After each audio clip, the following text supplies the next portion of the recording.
Hello and welcome. Now, from a declaration of a Biafran state to an ultimatum to pack and leave the north, Nigeria is fast becoming a nation full of uncertainties. However, not so long ago, Nigeria was anointed by the international community as the next global powerhouse on the African continent. We have had everything from abundant natural resources to an unmatched human capital blessed with talents, skills, and perseverance. Now the tides are changing. The recipe for success is now eclipsed by the elements of social disaster. The pro-Biafran movement is gaining momentum and fast becoming a national debate. What's more, a so-called Kaduna Declaration has threatened the Igbo community in northern Nigeria to leave the northern region of the country. So what's actually wrong with Nigeria today? Or as many would say, what's wrong with Nigerians? Are we truly united as a country and people, or is Nigeria's unity just a figment of our collective imagination? My name is Abdullahi Ahmed, here to set the agenda and further the discussion. From our studio in Modre Hills, this is On the Spot.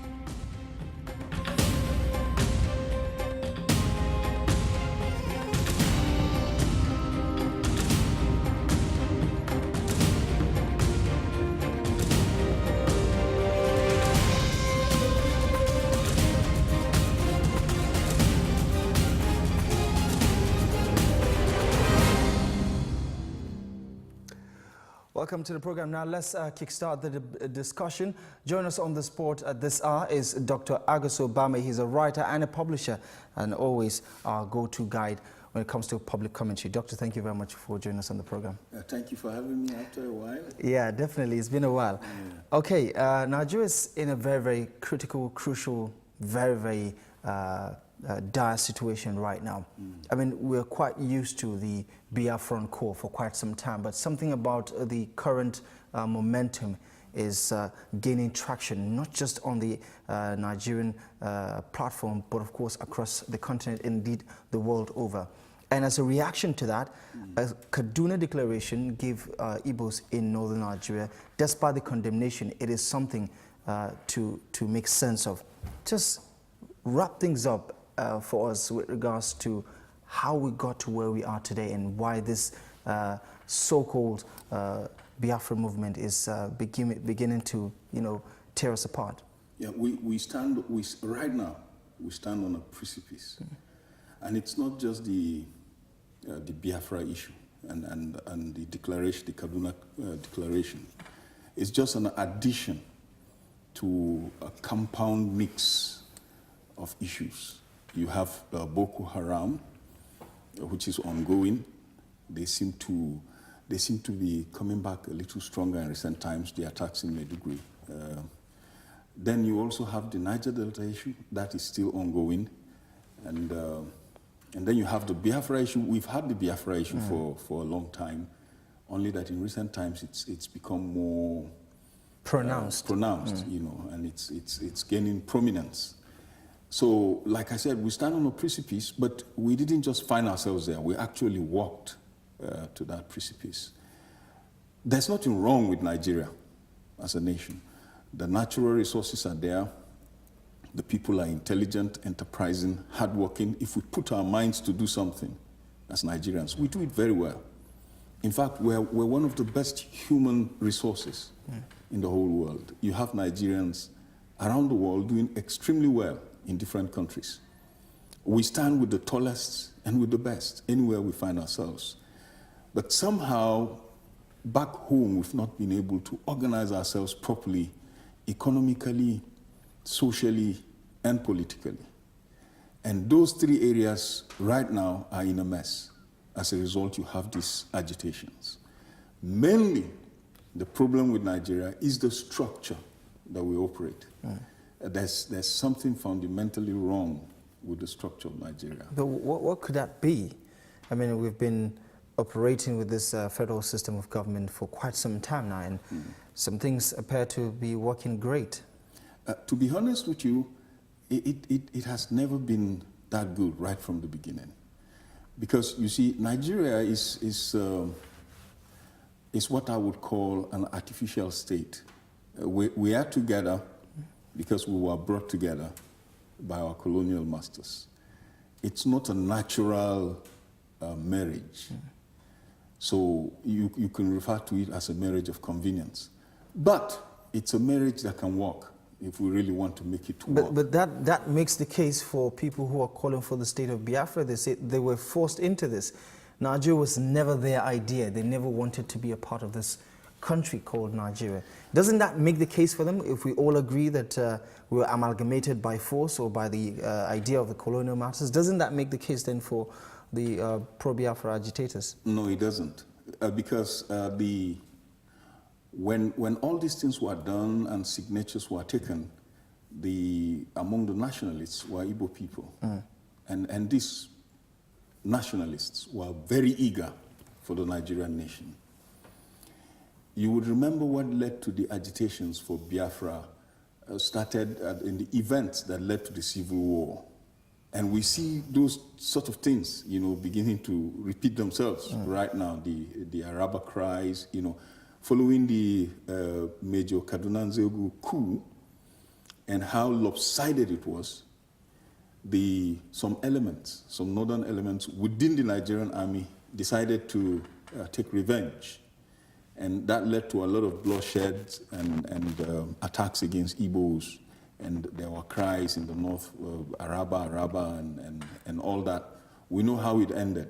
It led to a civil war. All the attempts by the African Union to prevent the civil war didn't prevent it. Ojukwu at that time was the one who led the Biafran side. So we went into war. There was no winner in that war because it affected the rest of the country as much as it affected Biafra. So at the end of the day, we had to come back together. But in coming back together, the arrangements that followed that coming back together, a lot of Igbos up to today feel like they lost out. The point I want to make here is that Ojukwu himself has been saying over and over, before he died, that there is no need for another civil war and there is no need for Biafra. Is that where we're heading to, a return to civil war? Now, if things go on like this and they are not halted, of course, it's naturally going to lead to that. So what's missing out? I have a feeling that maybe at the moment, a lot of Nigerians have very little information about what happened back in the days. Do we need a bit of a history lesson to remind us about how costly a civil war can be? They say a mistake, a lesson well learned from a mistake is not necessarily a mistake. So have we not learned from the past mistake? It appears the young people, the young generation, who were either little kids during the Civil War or were not born, are the ones who are in the forefront of this. If you look at it, in all the characters, on the side of the Igbos and on the side of the rest of Nigeria, there's no elder. If there are elderly people, it's probably that they're doing it behind the scenes. One cannot say there are no elders outrightly. But the people who are leading this are young people who are either very young at that time, so do not really have a good memory of what happened, or were not born. And when you're young, like Major Kaduna Nzegu in those days, before the first coup in Nigeria, you tend to think that certain things are solved by, aggressive actions, and which was what Major Kaduna did. Of course, Nigeria at that time corruption had started gaining ground and all kinds of troubles. He thought he was going to solve it by a coup.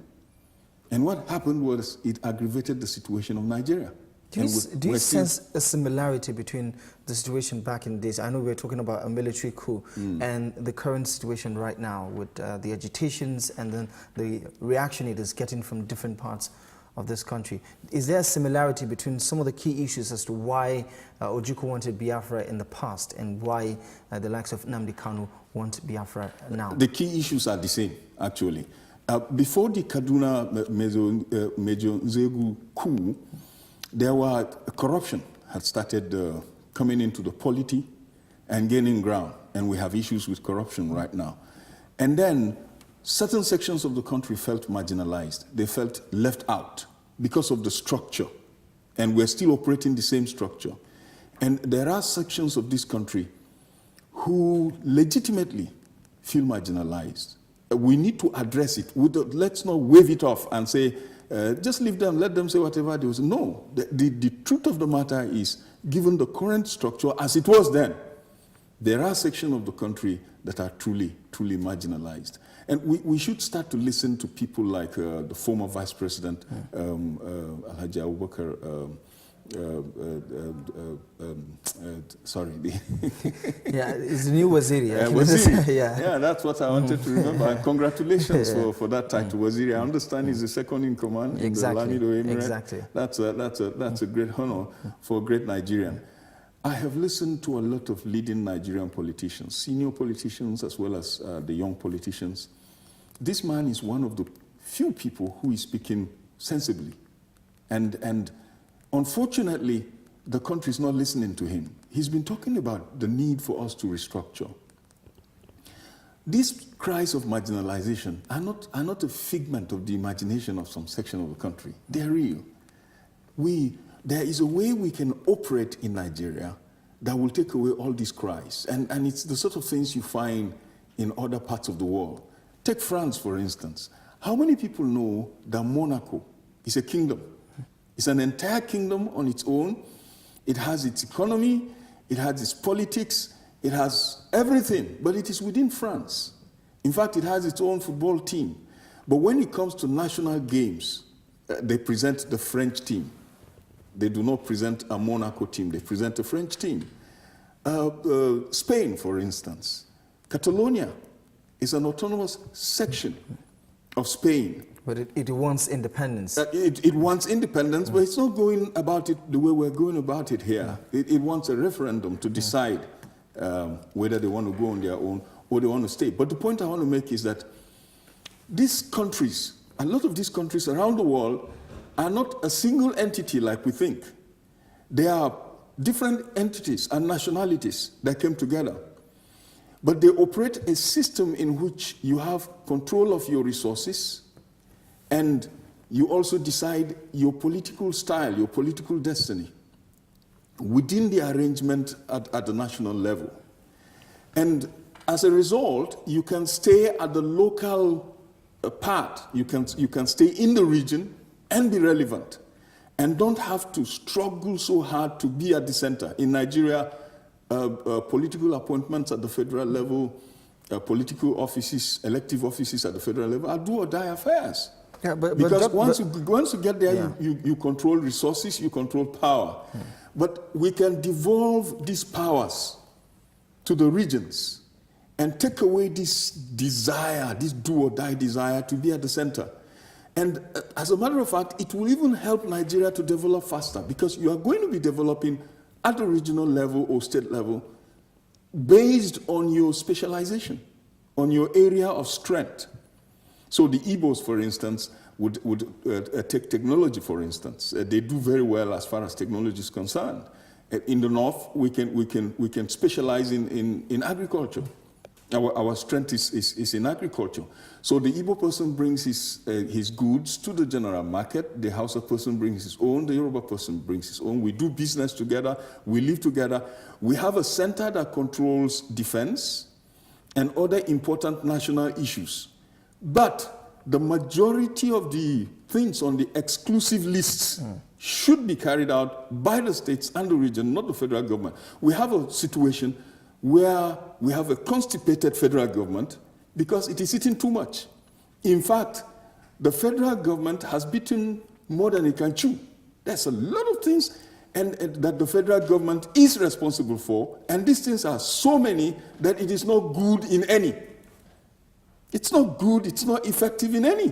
But when you talk about marginalization, we're talking about political or economic or social marginalization, because when you talk about disadvantaged regions in terms of underdevelopment, I mean, you're largely talking about northern Nigeria. I mean, there's no way economically they would say the southeast or south-south part of this country is marginalized. They're doing fantastically well.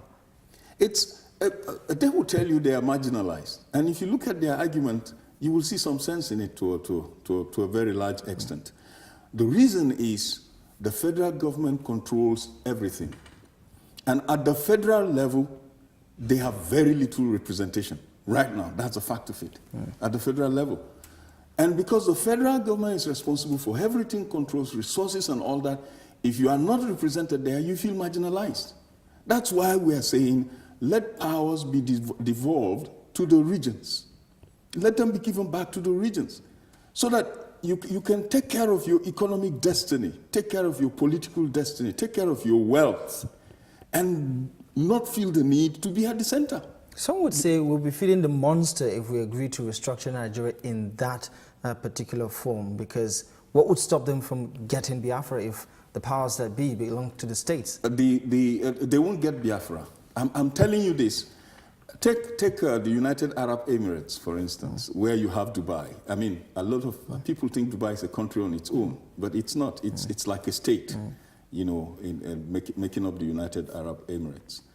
And what is happening is that those various regions or states in the United Arab Emirates are allowed to grow at their own level. And Dubai has specialized, and as a result has grown very well, and it's doing extremely well. There are no attempts to cage it. There are no attempts to tie it down. The other regions are also free to develop at their own rate, at whatever they are good at, whatever they want to. These things are working in other parts of the world. They will work here. We're not feeding any monster. If I say to you, Abdul, go and develop at your strength, I will develop at my strength. There's no monster here. It's just the natural right thing to do. I cannot dictate to you. I cannot come to you and say, Abdul, go and read maths. I would read English because we need mathematicians here and there and there and there, and we need English here and there and there and there, when in reality, you are good in languages and not in figures. Is that what's happening? Do you feel like certain states are marginalized because they're not allowed to grow at their own strength? In fact, it's not a matter of marginalization. It's a matter of stifling. Deliberately? Show me one. It's not deliberate, but it's the system. It's the system we operate. It's stifling growth. There is no section of this country that is growing as naturally as it should grow. Probably only Lagos. And Lagos, do you know why Lagos is going as fast as it's going? Partly because of the stubbornness of the leaders that come out of Lagos. I mean, take, for instance, in education, and I can tell you this because I've had a bad experience in it. I've written a book that people feel should be among the books our students at the secondary school level study here in Nigeria. So I said to myself, okay, how do I get it to become part of the curriculum in literature here in Nigeria? So I approached the Ministry of Education. They told me which office to approach, all that. I eventually went there. And what they said to me is, we cannot have a book out there, it has to be approved. And this would have to approve it, that will have to approve it, that will have to approve it. When I got to Lagos State, the Ministry of Education in Lagos State, they told me that they do not follow the federal curriculum. They do their own thing. They decide on which book their own students are to study. They are independent-minded as far as these things are concerned. And as a result, they have been able to carve a niche for themselves and build according to their strength. So you have a situation right now where Lagos is generating revenues, IGR, that is more than the revenues of 31 states put together, Lagos State alone. And by far, the southwestern region is generating IGR by far more than any region of the country because they build on their strength. Imagine if we can have these kind of freedoms granted to other regions, you build according to your strength. Imagine the overall growth we will have. What we have right now is a dictation of growth from the federal level. But the same growth powers, has to be the natural. same powers the Lagos state government has is what every other state government has. I mean, it's just using its powers in the most efficient way. It asserts its freedom. I mean, don't forget the draggings between Lagos state and the federal government administration after administration.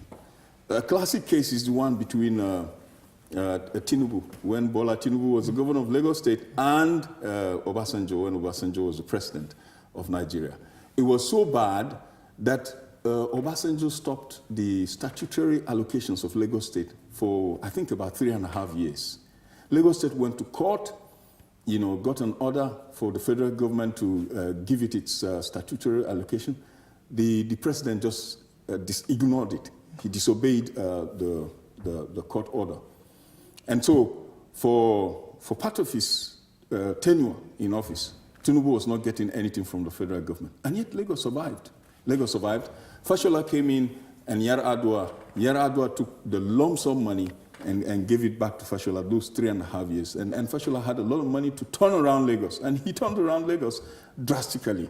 It's fantastic. So it's just that Lagos has not been crying for independence in terms of breaking away from Nigeria, but has been asserting itself that I am an individual and I have the right to do this thing, and I'm going to do it whether you like it or not. Yeah. That's the difference. Biafra is crying for independence.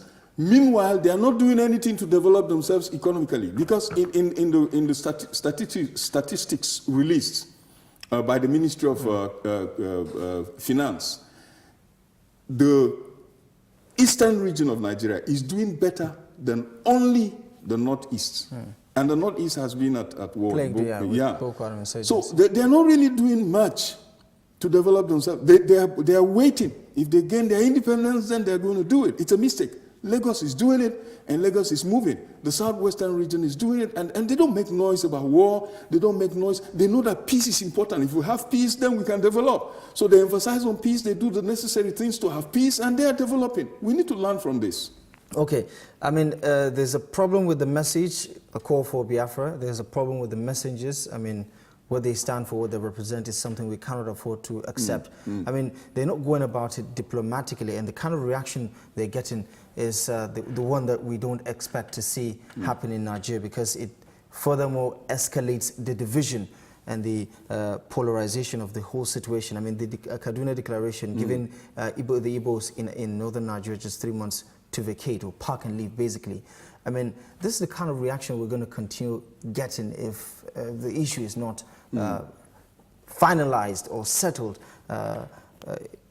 bringing an end to this decade after decade of this call for a state of Biafra in Nigeria. How do we go about this? I mean, they're not going to stop asking for it, and the Nigerian federal government is not going to stop shutting them down. How long is this going to last, do you think?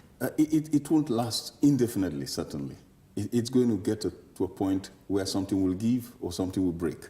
I mean, but right now, the kind of momentum they're generating, I mean, we see federal lawmakers supporting the Biafra movement silently, and some of them, quite visible with their support in the movement. I mean, it's gaining a lot of traction, much more than it used to. It is, and that's why we must take it seriously. To tell you what to do, I think we need to sit down in a conference. I don't know what nomenclature we're going to give it. But what if the only thing they want, as we already know, is Biafra, and Nigeria as a country, if there's something like that, because they don't think there's a Nigeria to begin with, can it be given to them? No. And naturally, the federal government is not going to give that to them. Because if the federal government gives it to them, other sections and other regions of the country are going to demand it.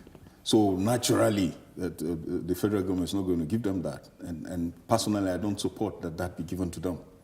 What I think should be given to them and to other regions of the country is to take a look at this huge exclusive list of the federal government and take most of these things that are on that list and give it to the states and the regions to operate. And what would that be? Control over Resources. Let them have control over resources. Let them have control over their economic destiny, over their political destiny. Let them decide what kind of system. But state governments can do that. Make deals, bring investors into the states. So many states are doing it. Kebbi, Kano, in the Niger Delta region, we have had states who can do far better. But they do not control resources.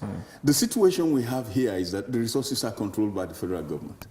And you have, as a result, you have a lot of states that are not economically viable. They can't take care of themselves because they do not generate enough money within the state. So, and it's leading to intellectual as well as mental laziness. You just sit there at the state level knowing that whether I do this, whether I do something about my economic destiny or not, I'm going to get money at the end of the month from the federal government to run the state. It has encouraged mental laziness. We have become entrepreneurially lazy. State governments have not committed themselves to doing the things that will properly develop states, except very few states. In Adamawa State, we have a governor currently that is a businessman and is looking at how to run the state, and he's actually running the state as a business. You don't run a business without profit. You want to make profit, which is a very good thing. But majority of the state governors are not thinking like that. The feeling is, it might not be expressed openly, but the feeling is, we're going to get money from the federal government at the end of the day and run the state. And the truth of the matter is that those monies that the federal government is sending to us is coming mainly from one region of the country, mainly. Of course, other people are contributing little by little, but it's coming mainly from one region of the nation. It makes the case for a lot of analysts who say if there's one region that should even call for autonomy or independence, it will have to be the Niger Delta. The South-South, yeah. Yeah, the South-South, which is really taking a lot of the burden. But the thinking of the Southeast is that the South side is going to join them in that particular Biafra. Unfortunately, the South side is not thinking like that. All right, there's still more to discuss. You're watching on the Sport on TV Gotel. We're looking forward to getting your thoughts, views, questions and suggestions to this discussion. Numbers shown on your screen will give you an idea where to send those thoughts and voices to. Looking forward to getting them. There will be more on this discussion after this very short break. Stay with us.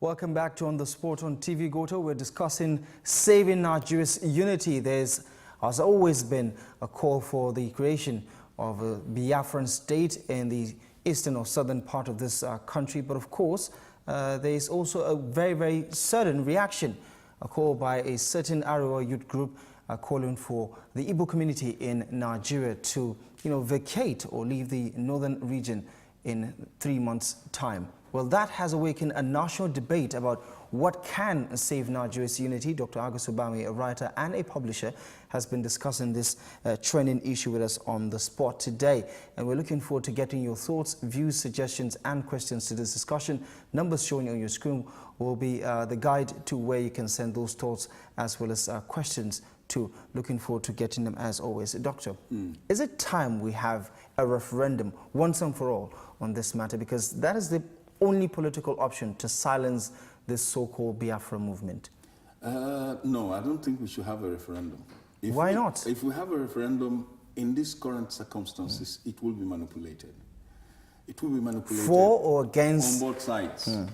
There will be a lot of intimidation.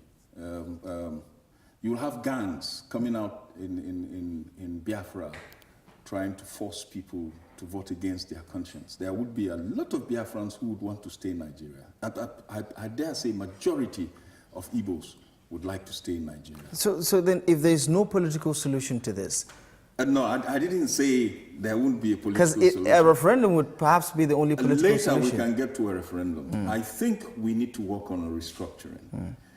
The political leadership of the East is not with the Biafra cause. It's not, at least not openly. So I take it it's not there. The elders and the eldership and the leadership of the East is also not with Biafra. But we don't see this same set of people, elder statesmen, political leaders, the power brokers in the East, come out against this movement. And that's what I have against them. They are quiet about it. They are not as forcefully vocal against it as they should be, or like what is obtainable in the North now. Since that Arewa youth group came out and gave that ultimatum to Igbos, we have seen condemnation across board in the North. Personally, I have not seen as much action as I would love to see. I would have loved to see arrests and all that. We've not seen much of that. But the leaders in the North have come out openly to condemn it. We need to have that kind of thing happening in the East. So the movement in Biafra, in Igbo land for a sovereign state of Biafra is actually on the fringes, but is gradually becoming mainline. And that's why we have to act quickly. It is gradually becoming mainline. Nnamdi Kanu is beginning to gain an importance that no personal contribution of his has given him, except the fact that he appears to be the leader for the Biafra agitation.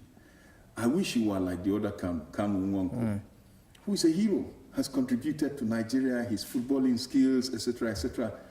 What can you associate Nnamdi Kanu with? I mean, I don't know if you've seen the pictures on Twitter, but he's more than a hero to so many people. Unfortunately, the reaction of the federal government is making him a hero.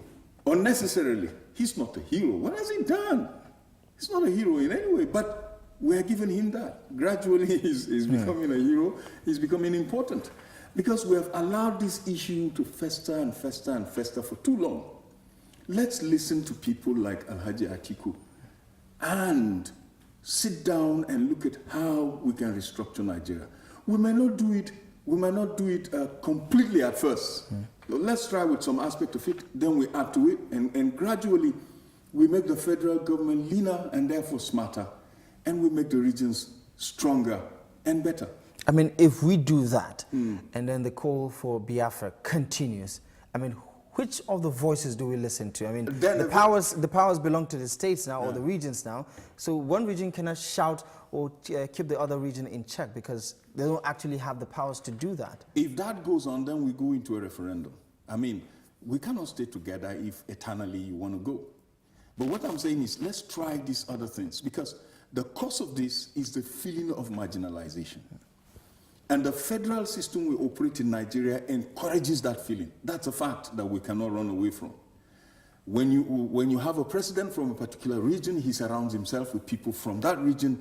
They tend to have all the power, and the people from the other region feel left out. And when you feel left out for a very long time, then it becomes a problem like we have with the Igbos. And to a very large extent, the Igbos have to blame themselves. I mean, I'm not saying that it's the Nigerian state. The Igbos have to blame themselves. They've not played their cards as smartly as personally I would have loved them see them play.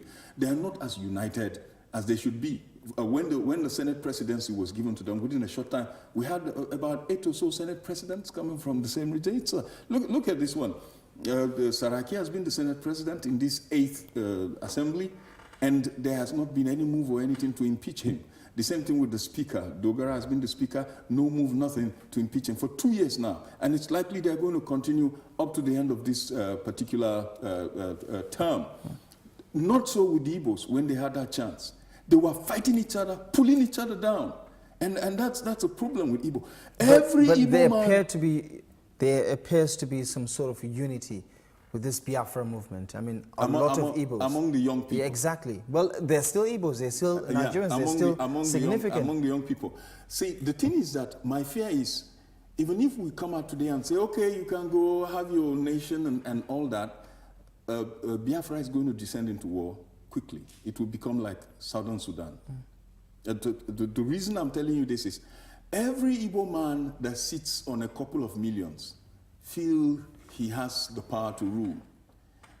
the political experiments we have now of deciding which region will decide the president and all that, rotation of power. If it is rotated to Igbo land and we say, okay, Igbos, it's your turn for us for you to produce a president for us, I am telling you over 1,000 candidates will come out for that. Just wait and see. But that's democracy. I mean, there's nothing wrong with that. That is problematic democracy. It means you're not united. It means everybody wants to just be on his own. Everybody wants to do his thing.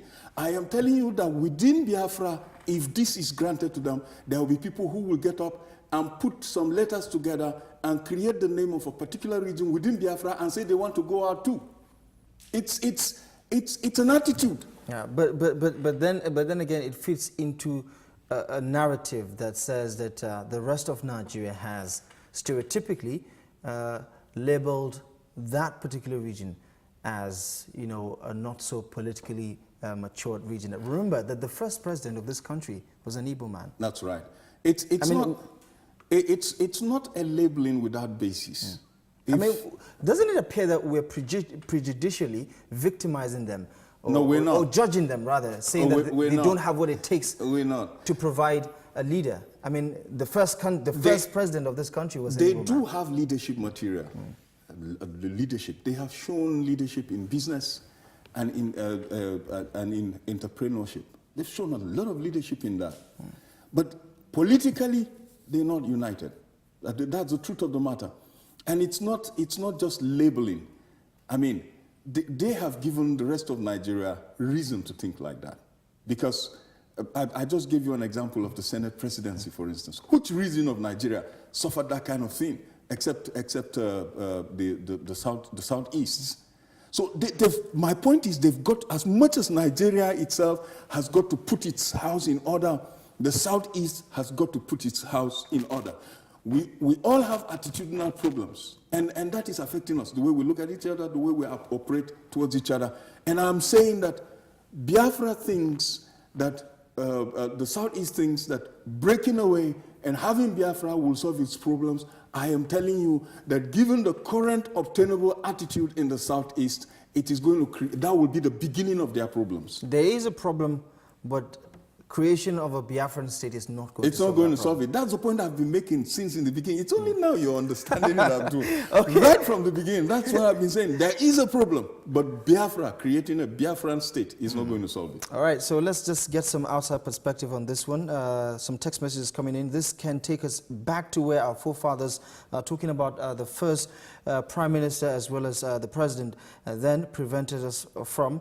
I think that that can bring back civil war, but we want the doctor to put a call out on that by Abu Khalifa. Thank you very much. He said, I'm not supporting in any way the separation of Nigeria, whosoever calls for it, because one cannot divide what has been joined by the Creator. Well, I have a feeling that a lot of the Biafrans, that's what they call themselves, do not think of themselves as Nigerians.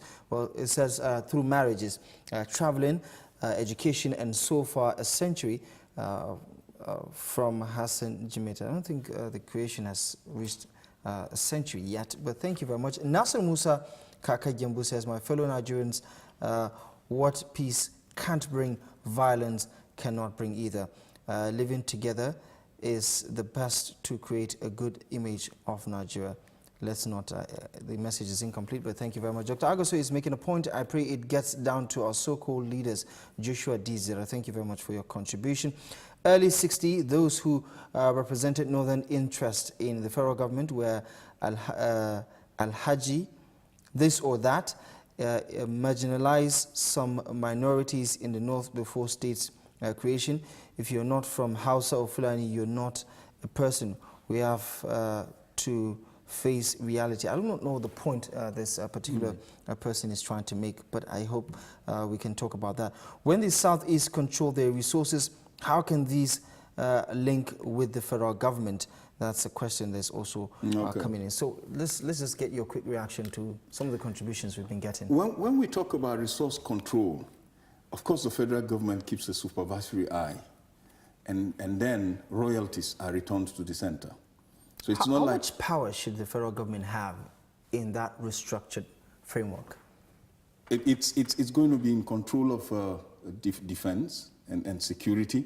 It's going to stay in control of that. And to a very large extent, it's also going to be in control of the overall economy of the country. So it's not like the federal government is going to take its hands off completely.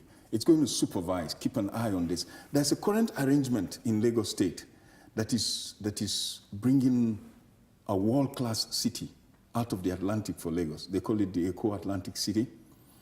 And what is happening is that companies and groups around the world are bringing in money to build a city from the Atlantic. So Lagos State is not going to pay for that. However, Lagos State has entered an agreement with them to operate the city for a certain number of years before handing it back to Lagos State. That agreement was only signed after the federal government agreed to guarantee it. So the federal government has a stake in it. It's an entirely Lagos State government project, but the federal government has a stake in it. The federal government can throw a wheel in the spanners if it wants to. But for the good of the economy of Nigeria, the federal government has decided not to. Now that's the kind of thing we're saying.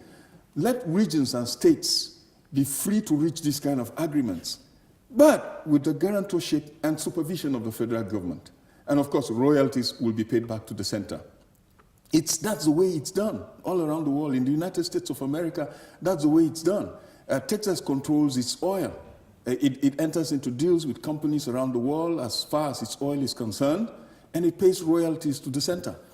And because the federal government doesn't have to be in everything, the monies that come is enough for it to strengthen the defense of the country. And so you have America with the strongest defense in the world. To buy a few helicopters here, we had to cough money from there because the federal government is in everything. The federal government is so diffused that it is almost not efficient in almost everything.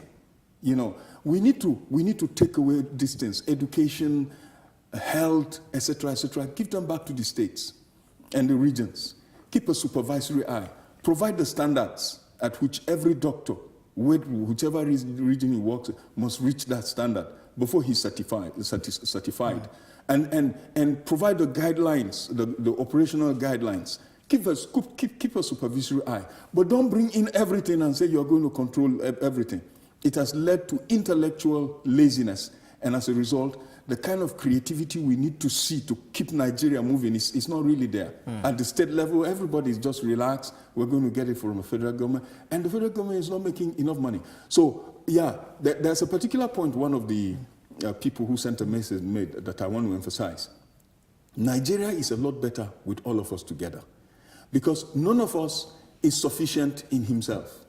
As handsome as you are, as tall as you are, as strong as you are, there are some simple things that you cannot do for yourself. For instance, you cannot scratch your back if it's itching you. I'm sure somebody must have seen you sometime trying to, scratch your back. So you lean against the wall and you're pulling your back against the wall. You can't wash your back. Somebody has to wash your back for you. It's the same thing. You cannot watch your back. The only part of your body that you cannot defend is your back. And the military understand this. Even in the police, they do not send out soldiers or policemen, one-one. They send them out in pairs. And if you have watched Marines trying to take a place, when they move into that place, they back each other, so that I'm looking out for your back, you're looking out for my back. That makes them stronger. That makes them much more difficult to deal with because every side is covered. We need to know that no region of Nigeria on its own can stand and really enjoy the kind of freedoms and economic growth that we're talking about. We need each other. We need this big market that is called Nigeria. And so sticking together, standing together, working together will bring out the best in sports. It will bring out the best in education. It will bring out the best in the military. It will bring out the best in politics. It will bring out the best in everything. So we really need to stand together. What we need to do is not to break away from Nigeria and go on our way. What we need to do is to find a way to work together in a productive manner. Right now, the truth of the matter is the way we're working together is not very productive. Okay, a lot of people will say that there's also a need for us to have this discussion, this debate about where the problem lies and how we can address them, which the federal government at the moment is not doing. It is not talking to the people who want a Biafran state. And it's allowing this infection to grow and take over the whole country. I mean, how do you react to something like that when the government is not virtually saying anything about a very serious problem such as this? It's a mistake. It's a mistake. We should be talking about this. We should not shy away from it. We have shied away from it and pretended as if it's not there, like the proverbial ostrich that buries its head in the sand. And because it's not seeing the problem, it thinks the problem is not there. And if you've seen an ostrich, you know that it has a very big body. The whole body is there exposed.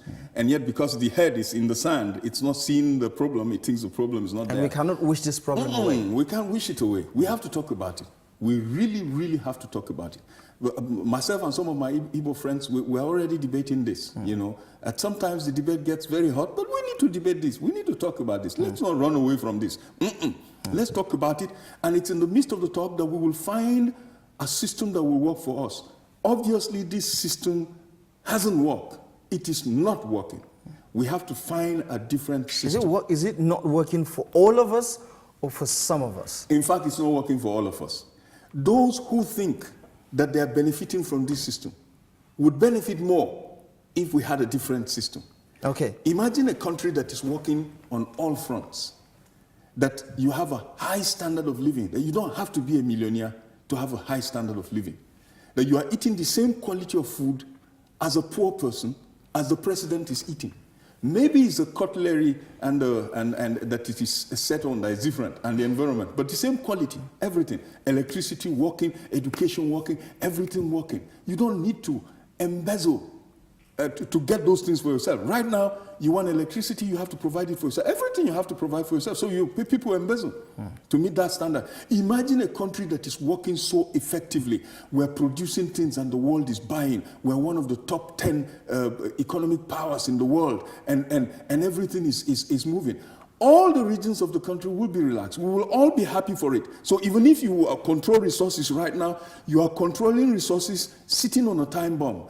You're not relaxed. You're not happy about it. I mean, the freedom to go on with the kind of life we want is not really there. So even those who think they are benefiting from it are not benefiting as much as they would benefit if Nigeria was to truly work. We have the potential for greatness, but the system is stifling it. Okay, let's wrap things up with a look at some of the contributions we got so far. The truth is that the people, that's the Igbo people, are being marginalized. I agree with the doctor. The federal system of Nigeria needs to be restructured. Ezra from Police Barracks, thank you very much for your contribution. Tijani Muhammad, didn't get your text message. If Nigeria really wants Biafra issue to die off completely, it is to give it a befitting burial by addressing the issue of marginalization. No region has 5 state like the southeast.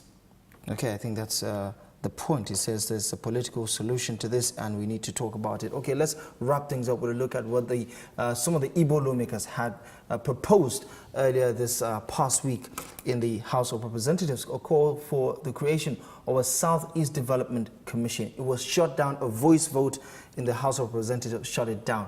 I do think that these are one of the key things that need to be in place to ensure that these people get a fair deal from this federal system if we are to continue, if this government or the next is not prepared to restructure Nigeria in the shape that you're agitating for. I was disappointed with that voice vote. I was completely disappointed.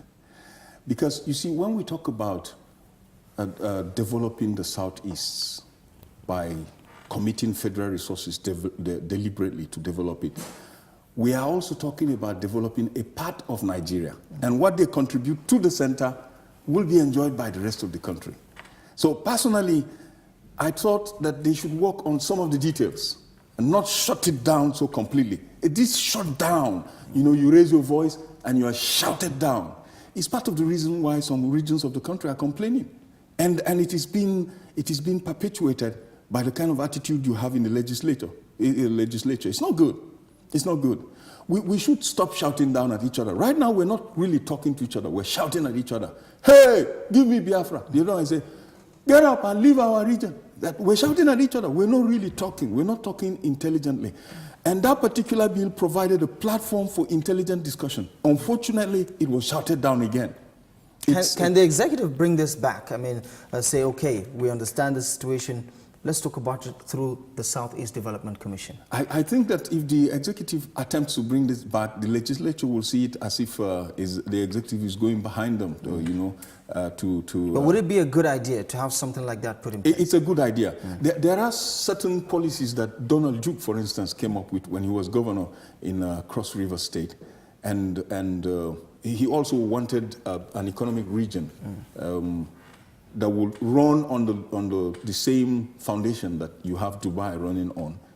That also has not come into reality because the federal agencies that are supposed to guarantee this have refused to guarantee it, and what they are saying is that there has to be constitutional changes for all that before it happens. And the truth of the matter is, it's a region of the country being afraid of another region going forward. If we are like that, we're so suspicious of each other and we try to shout each other down all the time, we're not going to go anywhere. You have a good economic plan, execute it.